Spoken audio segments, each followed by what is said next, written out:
Hi, I'm Dr. Susan Blumberg, and this is my Facebook Live for Monday, January 4th, 2021.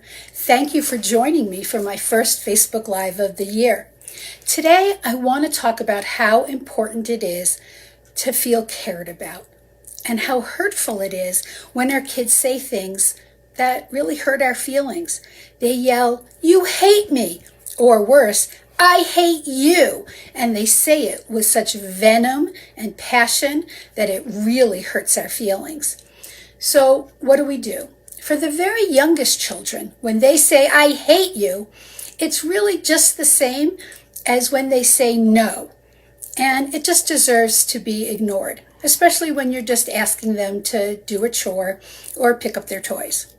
For tweens, ages 8 to 12 or 13, they know what the words mean, and they're doing it just to hurt your feelings, right? And so the most important thing is to say, "I know that you don't like being asked to pick up your toys or clean up your room or do your homework, but we do have rules in our house and they need to be followed, and I love you anyway." It's most important not to get triggered if you can at all avoid it and stay as calm as possible. Now, teens are a different story. Teens are unhappy, they're hormonal, and they're very difficult to please. But the most important thing, again, is to stay calm if you can and say to them, "I know that you don't like doing these tasks, but I do require that you follow the rules of our house and speak respectfully to me. If you can't, then you need to leave the room until you can."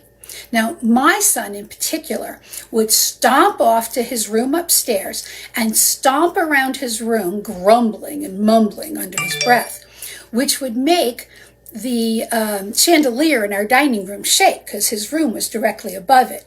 And my husband and I would sit in our family room and sort of chuckle at each other, watching the chandelier shake, knowing exactly what was going on.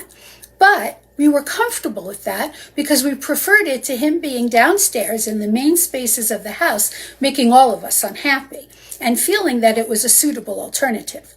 Now, if you do lose your temper, and in last week's Facebook Live, I told you that I did have a tendency to yell, especially when my kids were younger, lucky us, we get the opportunity to model how to apologize to our children. Now, last week I said the first and most important thing is to count to 10 or 10,000. If you're really angry, take a quiet time and calm down before you do your apology. Then it goes something like this. You say to your child, "I'm so sorry I lost my temper. I know I shouldn't yell at you. Can you forgive me?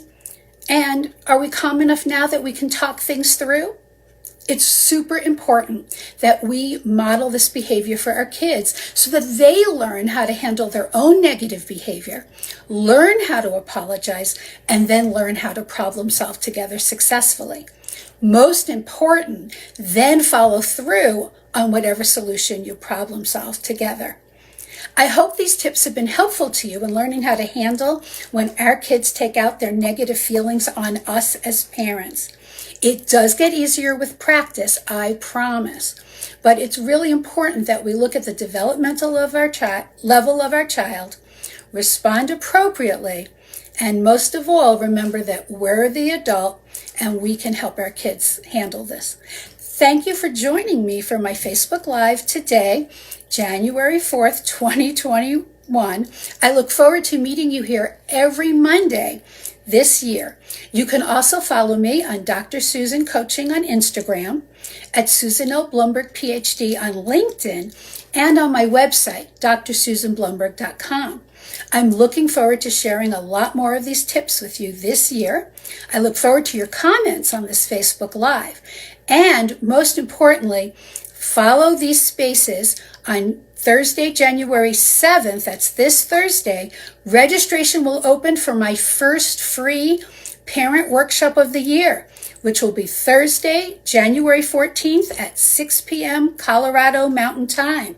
Looking forward to seeing you there as well. Take care. Bye.